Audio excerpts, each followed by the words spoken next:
প্রীতি ও শুভেচ্ছা জানিয়ে শুরু করছি আপনার চিঠি পেলাম অনুষ্ঠান এবং আমি তোমাদের সাথে আছি সুমনা এবং আমি আছি অপু। শুধুমাত্র আমরা দুজনে আজকে যে ব্যাপারগুলো নিয়ে থাকছি সেটা হচ্ছে আপনাদের চিঠিগুলো তো সবসময় আমরা পড়ি এবং চেষ্টা করব আজকে সবগুলো চিঠি পড়তে। তাই এই মুহূর্তে দেরি না করে যে কাজটি করা উচিত, সুমনা কি কাজটি বলো তো? সেটা হচ্ছে মুক্তিযোদ্ধা চিঠি শুরু করে ফেলি। চিঠিটি লেখা হয়েছিল 1971 সালের 3 ডিসেম্বর। মা, তুমি আজ কোথায় জানি না, তোমার মতো শত শত মায়ের চোখের জল মুছে ফেলার জন্য বাংলার বুকে জন্ম নিয়েছে লক্ষ লক্ষ মুক্তিযোদ্ধা। আমি যদি মরে যাই তুমি দুঃখ করো না মা। তোমার জন্য আমার যোদ্ধা জীবনের ডায়েরি রেখে গেলাম। আজ হাসপাতালে শুয়ে তোমার স্নেহমাখা মুখখানি বারবার মনে পড়ছে। যেদিন তুমি আমাকে বিদায় দিয়েছিলে আর বলেছিলে শত্রু দেখে কোনোদিন পিছনে আসিস নে। তুমি বিশ্বাস করো মা, শত্রু দেখে আমি কোনোদিন পালাইনি। শত্রুর বুলেট যেদিন আমার বুকের বাদিক বিঁধল সেদিন তোমার কথা স্মরণে রেখেছিলাম। মা, আমার সবচেয়ে আনন্দ কোথায় জানো? আজ থেকে 4 দিন পূর্বে একটি গ্রামের পাশ দিয়ে যাচ্ছি, হঠাৎ বেদনাক্লিষ্ট একটি নারী কণ্ঠ ভেসে এলো। কালো বিলম্ব না করে সেদিকে দৌড়ে গেলাম। একটা গুলি আমার মাথার উপর দিয়ে চলে গেল, আবার একটা। এবার বুঝলাম শত্রুরা আমাকে লক্ষ্য করেই গুলি ছুটছে। তবু আমি এগিয়ে চলছি। বাড়িটার পেছনে একটা বাঁশঝাড়ের আড়ালে পজিশন নিলাম। দেখলাম বিবস্ত্র একটি নারী দেহ নিয়ে কয়েকজন পৈশাচিক খেলায় মেতে উঠেছে। আমি আর স্থির থাকতে পারলাম না মা। মনে পড়ে গেল বাংলার লক্ষ লক্ষ মায়ের কথা। শত্রুকে লক্ষ্য করে গুলি ছুড়লাম, ওরাও অনবরত গুলি বর্ষণ শুরু করলো। জ্ঞান ফিরে দেখি আমি হাসপাতালে। জানতে পারলাম আমার গুলিতে 5 জন নরখাদক পৃথিবী থেকে বিদায় নিয়েছে। ভালো হয়ে যেন আবার শত শত সন্তানের সাথে কাঁধে কাঁধ মিলিয়ে শত্রুর উপর ঝাঁপিয়ে পড়ে মায়ের অপমানের প্রতিশোধ নিতে পারি। ইতি তোমার ছেলে। সংগ্রহ বাংলাদেশের স্বাধীনতা যুদ্ধ দলিলপত্র থেকে। অপু, বিজয়ের মাস, এরকম লক্ষ লক্ষ মায়ের ইজ্জতের বিনিময়ে, লক্ষ লক্ষ মানুষের রক্তের বিনিময়ে, মুক্তিযোদ্ধাদের অক্লান্ত পরিশ্রমের পরই কিন্তু আমাদের এই অর্জিত স্বাধীনতা। হ্যাঁ, আর প্রত্যেকটা স্বাধীনতার চিঠি নিয়ে তো সবসময় আমি সবসময় বলি এবং তুমিও বলো যে এখানে যে ছেলেটা মাকে শেষ একটা স্মৃতি রেখে গিয়েছিল সেটি কিন্তু একটা ডায়েরি ছিল এবং ডায়েরির মধ্যে সে তার সব কথাগুলো, যে কথাগুলো মা তাকে বলেছিল সেই কথাগুলোই কিন্তু তিনি ডায়েরিতে লিখে গিয়েছিলেন, যেন তার মা দেখে এতটুকু বুঝতে পারেন যে মায়ের কথা একটি ছেলে ফেলে দেয়নি। অপু, ডিসেম্বর হচ্ছে বিজয়ের মাস। আমরা 9 মাস রক্তক্ষয়ী যুদ্ধের পরেই স্বাধীনতা অর্জন করেছি। তোমার কি মনে হয় বাঙালি জাতি শুধুমাত্র এই 9 মাস যুদ্ধের পরে স্বাধীনতা অর্জন করলো? যুদ্ধ কি এই 25শে মার্চ থেকে শুরু হয়েছিল? আমি জানি তুমি এই প্রশ্নটা আমাকে কেন করেছো, কারণ তোমার কাছে কিছু না কিছু তথ্য অবশ্যই আছে। দীর্ঘ পথ পরিক্রমা, এই পথ পরিক্রমা সম্পর্কে আমরা কতটুকু জানি বন্ধুরা? নিশ্চয়ই অনেকেই জানি না। তাহলে অপু, শুধু তুমি না, আমার সঙ্গে যেসব বন্ধুরা টিভি সেটের সামনে বসে আছে তাদের সবাইকে একটি ফিলার দেখে নিয়ে আসি, যে ফিলার মাধ্যমে আমরা জানতে পারবো কিভাবে বাংলা জাতির স্বাধীনতা অর্জনের যুদ্ধ শুরু হয়েছিল এবং কিভাবে অর্জন করে।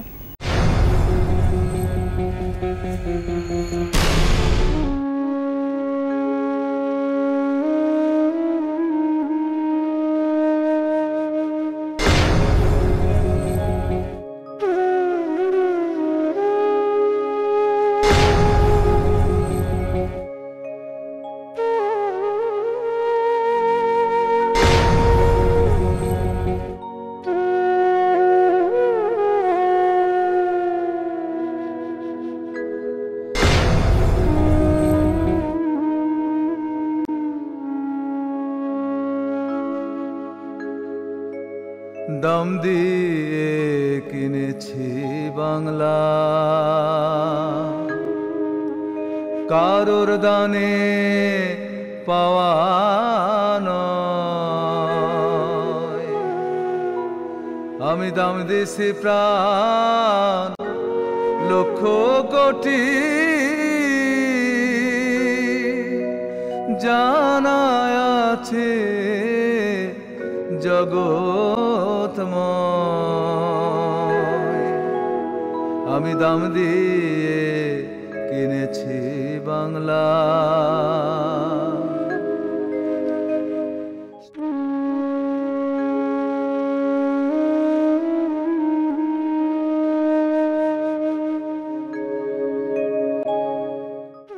ওকে বন্ধু, দেখে আসলাম স্বাধীনতা নিয়ে ছোট্ট একটি ফিলার। এখন যে কাজটি করবো সেটি হচ্ছে যে আমরা কথা না বাড়িয়ে দেখে আসবো মিতালি মুখার্জির ওগো সাগর ছোট্ট এই চিঠি নিয়ে ভেসে যায় এই গানটি।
বন্ধুরা, মিতালি মুখার্জির খুব সুন্দর একটি গান দেখে আসলাম। এখন যেটি করব, ছোট্ট একটি বিরতি নিয়ে নেব। কোথাও যেও না, আমাদের সঙ্গেই থাকো।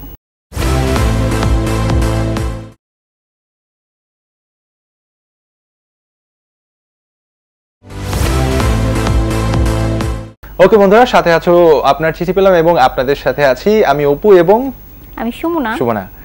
রাইট। আর অনেকগুলো চিঠি আছে, বলেছিলাম যে সবগুলো চিঠি পড়বো। সুমনা, অলরেডি কিন্তু একটা চিঠি আমার হাতেই আছে। চিঠিটি পড়া খুব বেশি দরকার মনে হচ্ছে। পড়ে ফেলো। হ্যাঁ, মান অভিমান নিয়ে লেখা তো। ওকে সুমনা, চিঠিটি লিখেছেন হচ্ছে আরিফুল ইসলাম এবং লিখেছেন, প্রিয় আপনার চিঠি পেলাম, আশা করি ভালো আছো। হ্যাঁ, আমরা সবাই ভালো আছি। আমি ভালো নেই। কেন? হ্যাঁ, কিন্তু কেন?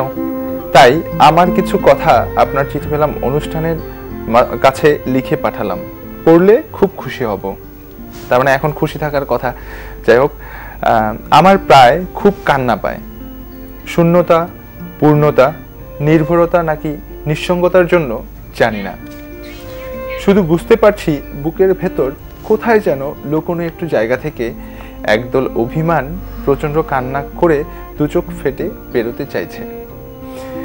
তুমি কাছে নেই বলে শূন্যতা ইচ্ছে মতো দেখাচ্ছে তার নিষ্ঠুরতার খেলা। তুমি যে কত দূরে বলো তো? তুমি কাছে নেই বলে শূন্যতা ইচ্ছে মতো দেখাচ্ছে তার নিষ্ঠুর খেলা, কিন্তু তুমি যে কত দূরে বলো তো? আর কি কখনোই আসবে না ফিরে? তোমরা তাকে বলে দাও যেন চলে আসে। তার মানে প্রচন্ড একাকিত্ব থেকে চিঠিটা লিখেছে। অভিমান আর ভালোবাসার মানুষটি কিংবা কাছের মানুষটি বন্ধুটিকে ছেড়ে চলে গেছে এবং বন্ধুটির আবদার আপনার চিঠি পেলাম অনুষ্ঠানের মাধ্যমে তার ভালোবাসার মানুষের কাছে যেন মানুষটি তার একাকিত্ব দূর করে এবং চলে আসে।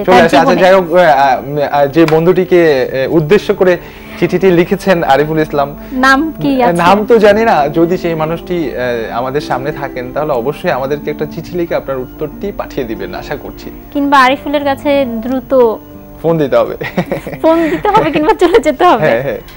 যাই হোক, এরপরে আমরা কোন চিঠিটি পড়বো? অপু এখন যেটি করবে সেটা হচ্ছে কোনো চিঠি পড়বো না, এখন বন্ধুদেরকে ডক্টর এনামুল হকের চিঠি নিয়ে কিছু স্মৃতিচারণ দেখে আসবে। সাথেই থাকুন। চিঠি লিখতাম, চিঠি পেতাম, এর মধ্যে নানা রকমের অনুভূতি ছিল। চিঠি পেলে তো খুব ভাল লাগতো, কারণ তখন চিঠিরই যুগ। চিঠি মাধ্যমে খবর পেতাম, বাড়ির খবর পেতাম, বাবা মার খবর পেতাম, বন্ধু বান্ধবের খবর পেতাম। আবার চিঠির উত্তর দিতেও ভাল লাগতো, কারণ চিঠির মধ্যে আমরা তখন ভাষার মানে কে কত সুন্দর ভাষা লিখতে পারি এরকম একটা চেষ্টা ছিল। আর বন্ধু বান্ধবদের কাছে চিঠি লিখে প্রমাণ করবার চেষ্টা করতাম যে হ্যাঁ, তোমাকে মনে রেখেছি, তুমি আমাকে মনে রাখো, এবং আমার দেখো আমি কত সুন্দর চিঠি লিখতে পারি। তার মায়ের চিঠি পেতে তো অবশ্যই ভালো লাগতো। আর আমাদের মারা মূলত নিজেরা, হয়তো অনেকের মাই নিজে লিখতেন না, বলতেন কাউকে লিখে দিত। তো চিঠির জন্য অপেক্ষা করতাম তখন। এখন সেই সময় তো আর নেই। এখন চিঠি লেখার অভ্যেস, যারা বিশেষ করে নতুন প্রজন্ম চিঠি লেখার অভ্যেস না থাকার কারণে তারা ভাষার ব্যাপারে এত অজ্ঞ হচ্ছে, এটা আমার জন্য খুব চিন্তা করতে খুব খারাপ লাগে। যে এরা যদি চিঠি লিখত তাহলে আমার ধারণা যে এদের ভাষাগত অনেক উন্নতি হতো। আমি নতুন প্রজন্মকে বলবো, তোমরা যতই তোমার মোবাইল ব্যবহার করছো, টেলিফোন ব্যবহার করছো, তারপরেও তোমরা তোমাদের বন্ধু বান্ধবের কাছে চিঠি লিখবে, বিদেশে যারা আছে তাদের কাছে চিঠি লিখবে। চিঠির মধ্যে তোমার অনেক অনুভূতি তুমি প্রকাশ করতে পারো, তোমার মনের কথা বলতে পারো। ওভার টেলিফোন বা ওভার মোবাইলে এসব বলা যায় না। তোমার কোনো কিছু জানবার ইচ্ছা হলে সেটা ভেতরগত বলো আর বহিরাগত বলো, সব বিষয় কিন্তু চিঠির মাধ্যমেই অনেক বেশি করে জানা যায়, অনেক সহজ করে জানা যায়। আমি বলবো চিঠি লেখার অভ্যেসটা সবাই আবার যাতে ফিরিয়ে পাক, এই আশা ব্যক্ত করছি। ওকে বন্ধুরা, দেখে আসলাম অভিনেতা এনামুল হকের একটি স্মৃতিচারণ। এবার যেটি হবে সুমনা, সেটি হচ্ছে যে আমরা এবার কিছুই হবে না, সেটা হচ্ছে একজন বন্ধুর অনুরোধ আছে, একটি গান শুনতে চেয়েছে, দেখতে চেয়েছে। আমাদের ওয়ার্ল্ড এন্টারটেইনমেন্ট অনুষ্ঠানে প্রচারিত পাবো কোথায় বাই পূজার এই গানটি দেখতে চেয়েছে আমাদের বন্ধু নীলিমা যশোর থেকে। তো চলো বন্ধুরা দেখে আসি।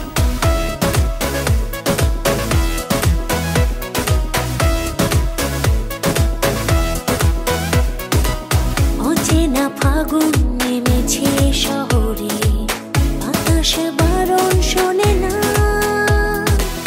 হৃদয়ে গভীরে বইছে প্লাবন, অঝোর স্রোতের ধারা। মরে যায় তোমাকে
আছে তুমি সাথে নেই, ঘুমিয়ে কেটেছে কালো বেলা, ভালোবাসা হলো কই। মরে যাই মরে যাই তোমাকে ছাড়া বাঁচি না, কি যে হয় কি যে হয় চোখে শ্রাবণ থামে না। মনের বাহিরে শহরে নগরে তুমি ছাড়া কেউ না, আকাশে বাতাসে দেশে পরবাসে পাবো কোথায় বলো না। মনের বাহিরে শহরে নগরে তুমি ছাড়া কেউ না, আকাশে বাতাসে দেশে পরবাসে পাবো কোথায় বলো না। ওকে বন্ধু, দেখে আসলাম পূজার পাবো কোথায় এই গানটি। সুমনা, একটা বিরতি নিয়ে নিই। একটা আচ্ছা যাই হোক বন্ধু, নিচ্ছি ছোট্ট একটা বিরতি, সাথে থাকুন, কোথাও যাবেন না, ফিরছি একটু পর।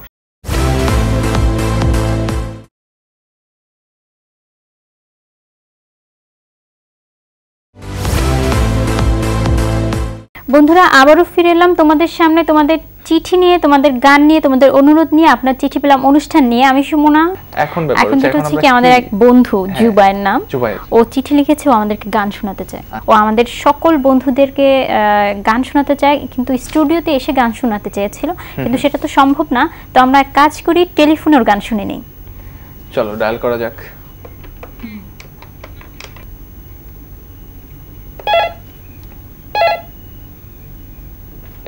হ্যালো, আসসালামু আলাইকুম। ওয়ালাইকুম ওয়ালাইকুম আসসালাম। আসসালাম। জুবায়ের বলছো?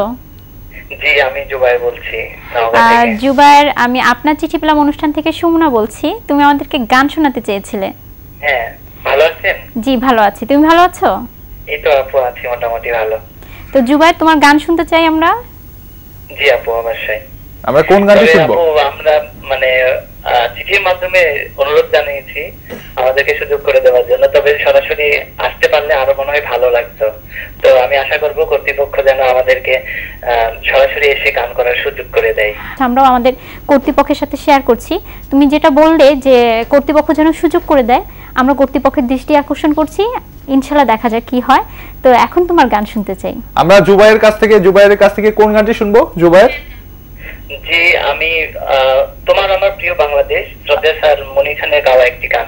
আচ্ছা আচ্ছা, বিজয়ের মাস, আমরা একটি বিজয়ের গান শুনছি। জি জি, ঠিক আছে।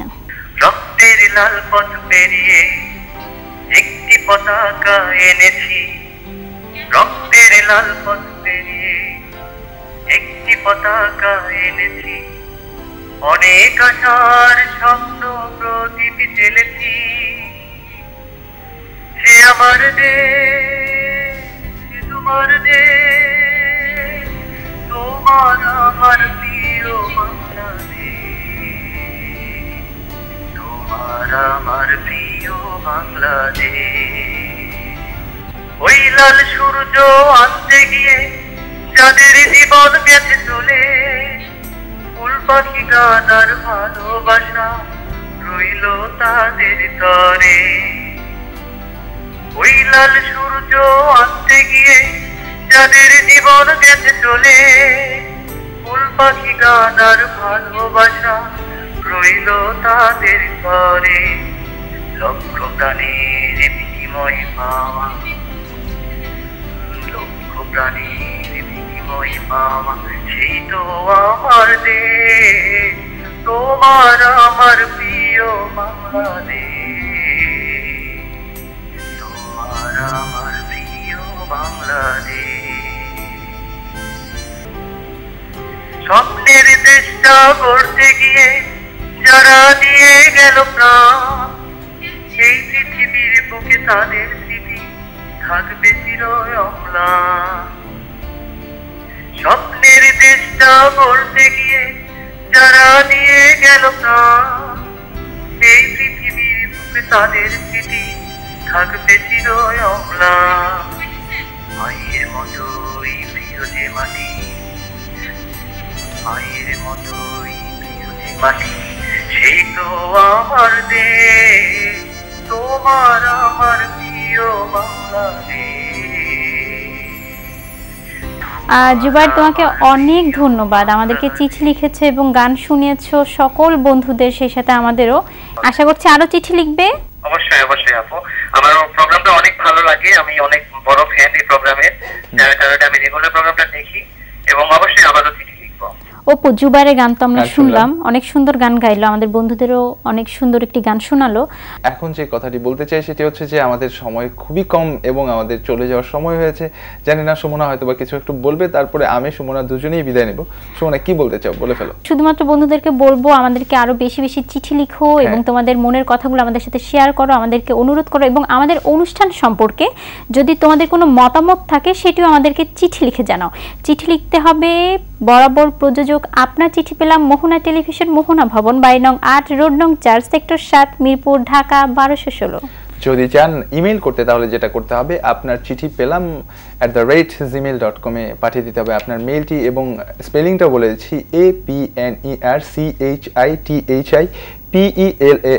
দ্যাট ইজ কল আপনার চিঠি পেলাম @gmail.com। আর যদি চান ফেসবুকে খুঁজে পেতে তাহলে যেটা করতে হবে www.facebook.com/ আপনার চিঠি পেলাম দিয়ে সার্চ করলেই চলে আসবে আমাদের ফেসবুক পেজটি। সেই সাথে দুজনই বিদায় নিব।